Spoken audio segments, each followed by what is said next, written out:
అందరికీ నమస్కారం. పశ్చిమ బెంగాల్ ఎన్నికల్లో ఖచ్చితంగా విజయం సాధిస్తామనేది బీజేపీ అధినాయకత్వం యొక్క ఆలోచన. బీజేపీ అధినాయకత్వం సర్వే ప్రకారం 170కి పైగా స్థానాలు ఖచ్చితంగా బెంగాల్లో వస్తాయి అనేటువంటిది వాళ్ళు నమ్ముతున్నారు. అంటే మోడీ, అమిత్ షా వాళ్ళకున్న సర్వేలను బట్టి. దానికి సంబంధించి అక్కడ బెంగాల్ బీజేపీ నాయకుడు సువేందు అధికారి కీలకమైన స్టేట్మెంట్ ఇచ్చారు. మా లెక్కలు మాకున్నాయి, 170కి పైగా స్థానాలు ఖచ్చితంగా గెలుస్తామని. మొత్తం బెంగాల్లో 294 స్థానాలు ఉన్నాయి. 148 అనేది మ్యాజిక్ ఫిగర్. 148 స్థానాలు వస్తే మాత్రం ఖచ్చితంగా ప్రభుత్వాన్ని ఏర్పాటు చేయడానికి అవకాశం ఉంటుంది. 170 స్థానాలు గెలిస్తే మాత్రం ఖచ్చితంగా బీజేపీ అధికారంలోకి వచ్చినట్టే బెంగాల్లో.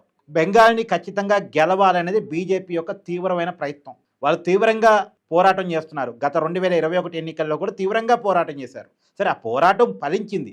అధికారం రాకపోయినా సరే 3 స్థానాల నుంచి 77 స్థానాలకు వాళ్ళు ఎదిగి ప్రతిపక్ష స్థానాన్ని సంపాదించారు. పైగా ఈ సువేందు అధికారి నందిగ్రామంలో మమతా బెనర్జీ మీద పోటీ చేసి మమతా బెనర్జీని ఎమ్మెల్యేగా ఓడించారు. సరే, పోయినసారి ప్రతిపక్ష స్థాయికి ఎదిగా ఈసారి అధికారాన్ని సంపాదిద్దామనేటువంటిది బీజేపీ ప్రయత్నం. అక్కడ మామూలుగా 2011 నుంచి వరుసగా 3 సార్లు గెలిచి ముఖ్యమంత్రిగా ఉన్నారు మమతా బెనర్జీ. 2011 ఎన్నికల్లో గెలిచారు, 2016 ఎన్నికల్లో గెలిచారు, 2021 ఎన్నికల్లో గెలిచారు. 2021 అయితే బీజేపీ చుక్కలు చూపించినా సరే తను నిలబడి కలబడి గెలిచారు. మమతాను ఓడించడం అనేది చిన్న విషయం కాదు. ఇప్పటికే బీజేపీ లెక్కలు, బీజేపీ వ్యూహాలు బీజేపీకి ఉండవచ్చు కాక బీజేపీ కొన్ని సానుభూతి రాజకీయాలు చేస్తుంది.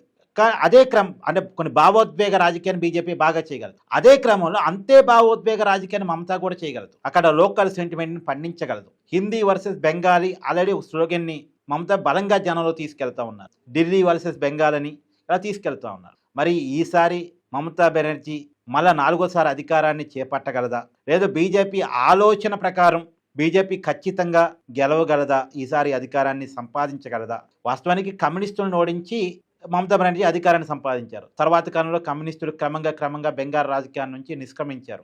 ఆ ఓట్ బ్యాంక్ అంతా కూడా బీజేపీ వెనకాల చేరింది. బెంగాల్లో క్రమంగా కాంగ్రెస్ కూడా తన బలాన్ని కోల్పోతూ వచ్చింది. ఇప్పుడు కాంగ్రెస్, కమ్యూనిస్టులు చాలా నామినల్ పొజిషన్లో ఉన్నారు. పోటీ అంతా తృణమూల్ కాంగ్రెస్ వర్సెస్ బీజేపీ. అయితే ఇక్కడ 2 విషయాలు. ఒకటి, అధికారం ఎవరిది అన్నది ఒక ఎత్తు అయితే, ఈసారి భవానీపూర్లో మమతా బెనర్జీ గెలవగలరా? ఎందుకంటే గతంలో నందిగ్రామంలో మమతా బెనర్జీని ఓడించినటువంటి సువేందు అధికారి ఈసారి మమతా బెనర్జీ భవానీపూర్లో పోటీ చేస్తున్నారు. కోల్కతా నగరంలో భవానీపూర్లో పోటీ చేస్తున్నారు. అక్కడికి వచ్చి మళ్ళా మమతా బెనర్జీ మీద పోటీ చేస్తున్నారు ఈ సువేందు అధికారి. అంటే గతంలో ఓడించగలిగాడు 2021 ఎన్నికల్లో. ఈసారి మమతా బెనర్జీని మళ్ళీ ఎమ్మెల్యేగా ఓడిస్తాడా అనేటువంటి చర్చ కూడా నడుస్తుంది. చూడాలి ఏం జరగబోతుంది అనేటువంటిది.